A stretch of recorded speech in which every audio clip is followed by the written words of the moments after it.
Hello everyone, extra knowledge में आपका स्वागत है। यहाँ पर आपको UP TET, C TET, super TET, UGC NET, JRA, PGT व अन्य सभी प्रतियोगी परीक्षाओं से संबंधित प्रैक्टिस सेट मिलेंगे। तो आज हम आपके लिए लाए हैं जीआईसी समाजशास्त्र का प्रैक्टिस सेट नंबर 7। इससे पहले 6 प्रैक्टिस सेट अपलोड कर चुके हैं, उसे आप देख लीजिएगा। और अगर आपको इसकी पीडीएफ चाहिए तो आप हमारे टेलीग्राम चैनल को ज्वाइन कर सकते हैं, जिसका लिंक डिस्क्रिप्शन बॉक्स में दे दिया जाएगा। आइए देखते हैं क्वेश्चन नंबर 1। किसने सामाजिक समूहों को दिक् और त्रिक में वर्गीकृत किया है? Option A Simmel, option B Sumner, option C Sorokin या ऑप्शन डी गिडेंस। तो यहाँ पे आंसर होगा ऑप्शन ए, शिमेल ने सामाजिक समूहों को दिक् और त्रिक में वर्गीकृत किया है। आइए अब जानते हैं कि सामाजिक समूह क्या होते हैं। जैसे कि अगर जाने कि सामाजिक समूह किसे कहते हैं, तो जब 2 या 2 से अधिक व्यक्ति किसी समान उद्देश्यों या स्वार्थों की पूर्ति के लिए परस्पर संबंध होते हैं या अपने व्यवहार से दूसरों को प्रभावित करते हैं या दूसरों के व्यवहार से खुद प्रभावित होते हैं, तो ऐसे समूह को सामाजिक समूह की संज्ञा दी जाती है। ठीक है। और अगर सामाजिक समूह के कुछ महत्वपूर्ण तथ्यों की बात करें, तो जैसे कि यहाँ पे दिया गया सकारात्मक या नकारात्मक संदर्भ समूह। तो पहले जान लीजिए संदर्भ समूह का किसने प्रतिपादित किया। तो संदर्भ समूह को सबसे पहले किसने प्रतिपादित किया था? तो हाइमैन ने। ठीक है। उसके बाद अगर इसकी विस्तृत व्याख्या किसने की? तो मर्टन ने की। और अगर बात की जाए सकारात्मक या नकारात्मक संदर्भ समूह, तो न्यूकॉम्ब ने की। ठीक है। और मर्टन, अगर पूछा जाए मर्टन ने बहुल संदर्भ समूह के अंतर्गत किसको वर्गीकृत किया है? तो जब कोई भी ऐसा संदर्भ समूह जब एक दूसरे की शक्तियों को प्रभावित करता है, तो ऐसे संदर्भ समूह को मर्टन ने बहुल संदर्भ समूह के अंतर्गत रखा है। और अगर बात की जाए कि मर्टन के संदर्भ समूह का अनुभविक परीक्षण किसने किया, तो वो ओवन लीच ने किया है। ये कुछ महत्वपूर्ण सामाजिक समूह के तथ्यों से संबंधित था, जिसको भी लिख दिया हो इसे याद रखिएगा, क्योंकि ये कभी ना कभी पूछा जा सकता है। आइए बढ़ते हैं क्वेश्चन नंबर 2 पर। योग्यतम की जीवता का सिद्धांत समाजशास्त्र में किसके द्वारा दिया गया है? Option A Herbert Spencer, option B Auguste Comte, option C Max Weber या ऑप्शन डी उपरोक्त में से कोई नहीं। तो यहाँ पे आंसर होगा ऑप्शन ए, हर्बर्ट स्पेंसर ने योग्यतम की जीवता का सिद्धांत प्रतिपादित किया। आइए देखते हैं क्वेश्चन नंबर 3। मनुष्य का अनोखापन उसकी संस्कृति के आधिपत्य में निहित होता है, यह वक्तव्य दिया गया है। ऑप्शन ए मैकाइवर द्वारा, ऑप्शन बी इमाइल दुर्खिम द्वारा, ऑप्शन सी आर बेंडिक्स द्वारा या ऑप्शन डी के डेविस द्वारा। तो यहाँ पे आंसर होगा ऑप्शन डी, के डेविस द्वारा ये कहा गया कि मनुष्य का अनोखापन उसकी संस्कृति के आधिपत्य में निहित होता है। आइए जानते हैं किंग्सले डेविस के बारे में। के डेविस या किंग्सले डेविस, अगर इनकी जन्म की बात की जाएगी तो 20 अगस्त 1908 को जोन्स काउंटी टेक्सास में हुआ था। और अगर इनकी मृत्यु की बात की जाएगी तो 27 फरवरी 1997 को इनकी आयु कितनी थी? 28 वर्ष की आयु में ये स्टैनफोर्ड कैलिफोर्निया में इनकी मृत्यु हुई। और अगर इन्होंने कहाँ से शिक्षा प्राप्त की, तो टेक्सास विश्वविद्यालय से शिक्षा प्राप्त की। और अगर इनकी महत्वपूर्ण पुस्तक की बात की जाएगी तो पहली महत्वपूर्ण पुस्तक जो है ह्यूमन सोसाइटी, जो 1949 में इन्होंने प्रकाशित किया। फिर modern society, the population of India and Pakistan, and इनकी जो चौथी पुस्तक महत्वपूर्ण है वो a structure analysis of kinship और वर्ल्ड अर्बनाइजेशन, जो कि 1950 से 70 के बीच में इन्होंने प्रकाशित किया। आइए बढ़ते हैं क्वेश्चन नंबर 4 की तरफ। किस सामाजिक परिप्रेक्ष्य में कल्पित किया गया है कि अधिकतम मानवीय परितोषण दूसरे लोगों की क्रियाओं से प्राप्त होता है? ऑप्शन ए विनिमय सिद्धांत, ऑप्शन बी प्रत्यक्षवाद, ऑप्शन सी उद्विकासवाद या ऑप्शन डी प्रतीकात्मक अंतःक्रियावाद। तो यहाँ पे आंसर होगा ऑप्शन ए विनिमय सिद्धांत। तो विनिमय सिद्धांत जो होता है वो ये प्रतिपादित करता है कि मानवीय परितोषण जो होते हैं वो एक दूसरे की क्रियाओं से प्राप्त होते हैं। तो अगर विनिमय परिप्रेक्ष्य को समझने की कोशिश करें तो ये जो होता है इसमें जो मान्यता यह होती है कि व्यक्ति सदैव विनिमय द्वारा कुछ लाभ प्राप्त करने का प्रयास करता रहता है, ठीक है, जो कि कीमत व फायदे को ध्यान में रखकर होता है। कीमत व फायदे को ध्यान में रखकर कुछ व्यक्ति कोई दूसरे से लाभ प्राप्त करने की दृष्टि से कुछ ना कुछ प्राप्त करने की दृष्टि से विनिमय करता है, ठीक है। और अगर इस परिप्रेक्ष्य के नाम से किससे कौन कौन से लोग जुड़े हुए हैं अगर ये जाना जाए तो जेम्स फ्रेजर, मेलिनोवस्की, मार्स मॉस और लेवी स्ट्रॉस के नाम इस परिप्रेक्ष्य से जुड़े हैं। मतलब विनिमयवादी परिप्रेक्ष्य से कौन कौन जुड़ा है? जेम्स फ्रेजर, मेलिनोवस्की, मार्स मॉस और लेवी स्ट्रॉस का नाम इस विनिमय से जुड़ा हुआ है। आइए बढ़ते हैं क्वेश्चन नंबर 5 की तरफ। निम्नलिखित में से कौन सी विशेषता आधुनिक औद्योगिक अर्थशास्त्र की पहचान नहीं है? ऑप्शन ए जटिल श्रम विभाजन, ऑप्शन बी व्यक्तिगत संपत्ति, ऑप्शन सी वस्तु विनिमय या ऑप्शन डी प्रतिस्पर्धा। तो यहाँ पे आंसर होगा ऑप्शन सी वस्तु विनिमय, जो कि आधुनिक औद्योगिक अर्थव्यवस्था की पहचान नहीं है, क्योंकि वस्तु विनिमय जो है ये आदिम समाजों में पाया जाता था या प्राचीन समाजों में पाया जाता था कि वस्तु के बदले में वस्तु मिल जाती थी। जैसे पहले प्राचीन समाज में कि गेहूं दिया और हमें जिस चीज़ की आवश्यकता हमने उनसे वो चीज़ ले ली, ठीक है। तो ये वस्तु विनिमय के आधार पर अर्थव्यवस्था चलती थी। लेकिन अगर बात की जाएगी आधुनिक औद्योगिक अर्थव्यवस्था, तो इसका अगर बात की जाएगी तो इसमें जो हो गया है जटिल श्रम विभाजन हो गया है। क्यों? क्योंकि इसमें कई कार्यों का विभाजन कर दिया गया है, ठीक है। और सभी के पास अपनी खुद की निजी संपत्ति हो गई है, मतलब निजीकरण ज़्यादा हो गया, प्रतिस्पर्धा मतलब कंपटीशन ज़्यादा बढ़ गया है आधुनिक औद्योगिक अर्थव्यवस्था में।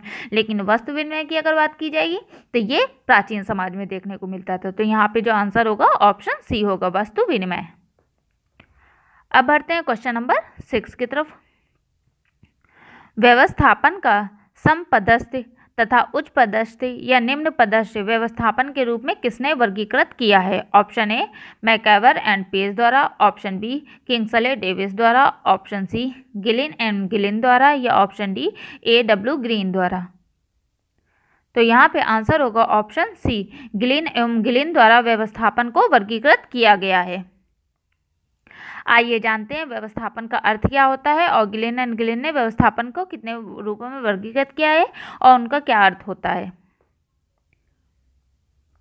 जैसे कि व्यवस्थापन, तो व्यवस्थापन जो होता है ये एक एकीकरण करने वाली प्रक्रिया होती है, ठीक है। और यह प्रक्रिया संघर्ष के पश्चात या संघर्ष को टालने के लिए उपयोग में लाई जाती है। दोनों पक्ष मतलब जिन लोगों में संघर्ष होने वाला है या संघर्ष को उन्हें टालना है, तो वो दोनों पक्ष अपने अपने विचारों में परिवर्तन या एक दूसरे की इच्छा के अनुसार कर लेते हैं। जैसे कि पति पत्नी में विवाह के पश्चात यदि विरोध की स्थिति होती है तो इस समय वो दोनों पक्ष अपने में थोड़ा थोड़ा सा क्या करते हैं, परिवर्तन कर लेते हैं और समायोजन करने के लिए संभव हो जाते हैं। तो ये जो प्रक्रिया होगी ये व्यवस्थापन कही जाएगी कि अगर उन्हें बहुत ज़्यादा उन लोगों में मनमुटाव आ रहा है, लेकिन फिर भी अगर वो लोग एक दूसरे के साथ रहना चाहते हैं तो क्या करते हैं, कुछ लोग पत्नी जो अपने में कुछ मतलब परिवर्तन करती है व्यवहार में और पति अपने में करता है, फिर उन लोगों का ठीक हो जाता है। तो ये व्यवस्थापन की प्रक्रिया कही जाएगी, ठीक है। और गिलिन एंड गिलिन के अगर शब्दों में कहें कि व्यवस्थापन क्या होता है, तो व्यवस्थापन वह प्रक्रिया होती है जिसके द्वारा प्रतियोगी तथा संघर्षरत व्यक्ति और समूह एक दूसरे के साथ अपने संबंधों को अनुकूलन करते हैं, जिससे प्रतिस्पर्धा, अतिक्रमण या संघर्ष के कारण उत्पन्न कठिनाइयों को पार किया जा सकता है। तो ये गिलिन और गिलिन के अनुसार व्यवस्थापन की परिभाषा थी। अब अगर व्यवस्थापन के प्रकार की बात की जाए तो गिलिन एंड गिलिन ने व्यवस्थापन के 2 प्रकार बताए हैं। एक समन्वयात्मक व्यवस्थापन होता है। यह व्यवस्थापन का वह स्वरूप होता है जिसमें 2 समान शक्ति वाले व्यक्ति, समूह अथवा राष्ट्र संघर्ष की स्थिति को टालकर खुलकर समझौता कर लेते हैं। ठीक है, इस तरह के व्यवस्थापन का सबसे उपयुक्त उदाहरण है। तो समन्वयात्मक व्यवस्थापन जो होता है, इसमें क्या होता है, चाहे वो राष्ट्र हो, समूह हो या कोई व्यक्ति हो, एकदम अगर संघर्ष को टालना है तो खुलकर वो एक दूसरे से समझौता करते हैं। जैसे कि पारिवारिक विघटन की स्थिति को टालकर समझौता कर लेना। वर्तमान समय में भारतीय समाज में अगर देखा जाए तो विवाह विच्छेद की दर तुलनात्मक रूप से बढ़ रही है। ऐसी स्थिति में परिवार के लिए एक क्या हो गया, परामर्श केंद्र जो है वो समझौते के रूप में स्थापित किया गया है कि अगर किसी में मनमुटाव होता है तो परामर्श केंद्र में जाते हैं, वो परामर्श लेते हैं, देन फिर उन लोगों में क्या मनमुटाव कम हो जाता है। ठीक है, इसके अलावा अगर दो राष्ट्रों के बीच में कुछ शर्तों के साथ संधि कर ली जाती है तो ये भी समन्वयात्मक व्यवस्थापन के रूप में कहा जाएगा। और दूसरा है अधीनस्थ व्यवस्थापन। तो ये व्यवस्थापन उन पक्षों के बीच में होता है जिनमें एक पक्ष शक्तिशाली और दूसरा पक्ष क्या होता है, कमजोर होता है। उदाहरण के लिए युद्ध में शक्तिशाली राष्ट्र की विजय होने के बाद वो हारे हुए राष्ट्र पर अपनी शर्तें थोपता है और हारे हुए राष्ट्र को मजबूरन उन्हें मानना पड़ता है, अन्यथा उसको नष्ट होने का डर रहता है। इसी प्रकार छोटे व्यापारिक संस्थानों को बड़े व्यापारिक संस्थानों एवं फर्मों की शर्तों के अनुसार व्यापारिक समझौते करना पड़ता है। तो व्यवस्थापन में कमजोर पक्ष अपनी स्थिति मजबूत करने का प्रयत्न करता है जिससे कि वो भविष्य में शक्ति परीक्षण कर सके। तो ये जो होगा अधीनस्थ का मतलब ही होता है कि उच्च अधिकारी या उच्च लोगों के से निम्न लोग जो होते हैं उन्हें अधीनस्थ बोलेंगे। ठीक है, तो अधीनस्थ मतलब कोई भी ज़्यादा शक्तिशाली की तुलना में कमजोर लोगों को उनके नीचे रहना। ठीक है, तो ये इस तरह का व्यवस्थापन हो जाएगा। अब बढ़ते हैं क्वेश्चन नंबर 7 की तरफ। केंद्रीय साक्षात्कार का सर्वप्रथम 1946 में किस समाजशास्त्री ने प्रयोग किया था? Option A R K. मर्टन द्वारा, ऑप्शन बी पी.वी. यंग द्वारा, option C Goode and heart द्वारा या ऑप्शन डी मैकाइवर द्वारा। तो यहाँ पे आंसर होगा ऑप्शन ए आर.के. मर्टन द्वारा केंद्रीय साक्षात्कार का सर्वप्रथम प्रयोग 1946 में किया गया था। आइए जानते हैं केंद्रीय साक्षात्कार क्या होता है। जैसे कि केंद्रीय साक्षात्कार विधि का सर्वप्रथम प्रयोग आर.के. मर्टन ने 1946 में जनसंचार के साधनों से समाज का मनोवैज्ञानिक प्रभाव को जानने के लिए किया था। ठीक है, और यह संरचित व असंरचित साक्षात्कार का एक मिला जुला रूप जिसमें सूचनादाता के ध्यान में रखकर उनके जीवन में घटित किसी विशिष्ट घटना के कुछ पक्षों पर केंद्रित कर किया जाता है, इसीलिए इसे केंद्रीय साक्षात्कार कहा जाता है। आई होप आपको समझ में आया होगा। अब बढ़ते हैं क्वेश्चन नंबर 8 की तरफ। द कम्युनिटी ऑफ कम्युनिटीज पुस्तक के लेखक हैं? Option A Robert Redfield, option B Radha Kamal Mukherjee, option C Robin Fox Claude या ऑप्शन डी लेवी स्ट्रॉस। तो यहाँ पे आंसर होगा ऑप्शन बी राधा कमल मुखर्जी ने द कम्युनिटी ऑफ कम्युनिटीज पुस्तक लिखी है। आइए जानते हैं राधा कमल मुखर्जी के बारे में। जैसे कि राधा कमल मुखर्जी के अगर जन्म की बात की जाएगी तो 7 दिसंबर 1889 ईस्वी में हुआ। इनकी जन्मभूमि अगर कही जाएगी कहाँ है तो पश्चिम बंगाल में, उस समय ब्रिटिश भारत कहा जाता था। और इनकी मृत्यु 24 अगस्त 1968 ईस्वी में हुई। और इन्हें अगर किस भाषा का ज्ञान था तो हिंदी और अंग्रेजी दोनों भाषाओं का ज्ञान था। ये प्राच्य व पाश्चात्य दोनों विचारधाराओं के समन्वय समर्थक माने जाते हैं, मतलब प्राचीन और आधुनिक दोनों विचारधाराओं के ये समन्वय समर्थक माने जाते हैं। तथा इन्होंने 50 से अधिक ग्रंथों की रचना की है। यहाँ पे इनकी कुछ प्रमुख पुस्तक या ग्रंथ की बात की जा रही है। जैसे पहली सबसे महत्वपूर्ण पुस्तक है इनकी the social structure of value, इसमें मूल्यों की अवधारणा इन्होंने बताया है।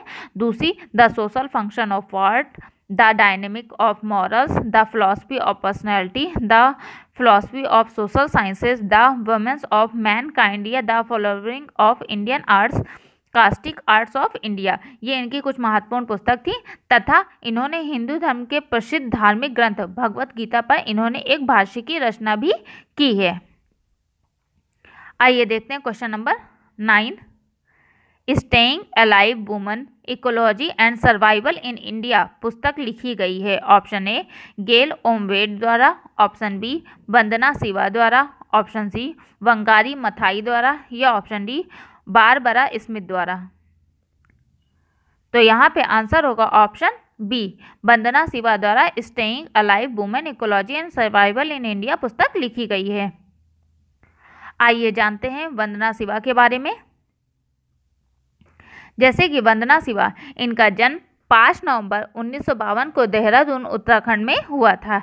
ये एक दार्शनिक, पर्यावरण कार्यकर्ता, पर्यावरण संबंधी नारी अधिकारी एवं कई पुस्तकों की लेखिका भी हैं तथा इन्होंने 1978 में डॉक्टरेट शोध निबंध hidden variable and locality in quantum theory के साथ पश्चिम ओरिएंटल विश्वविद्यालय कनाडा से इन्होंने पीएचडी किया है तथा वंदना शिवा ने 1970 के दशक के दौरान अहिंसात्मक चिपको आंदोलन में भी भाग लिया था तथा इनकी जो पुस्तक है स्टेइंग अलाइव में तीसरी दुनिया की महिलाओं के संबंध में धारणा को पुनः परिभाषित करने की सहायता मिली है।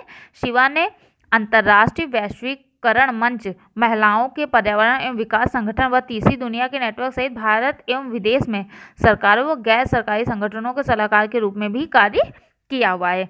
अगर जाना जाए पारिस्थितिकीय नारीवाद या इकोफेमिनिज्म, ये वंदना शिवा जानी जाती हैं। तो वंदना शिवा ने वैश्विक पारिस्थितिकीय नारीवाद आंदोलन में एक महत्वपूर्ण भूमिका निभाई है। उनके लेख एम्पावरिंग वुमेन, महिलाओं के सशक्तिकरण के अनुसार शिवा यह सुझाव देती हैं कि भारत में महिलाओं को नियुक्त करने के लिए प्रति अधिक केंद्रित रहने वाली एक कृषि प्रणाली को पुनः स्थापित कर कृषि के प्रति एक अधिक संपोषणीय व उत्पादक दृष्टिकोण प्राप्त किया जा सकता है।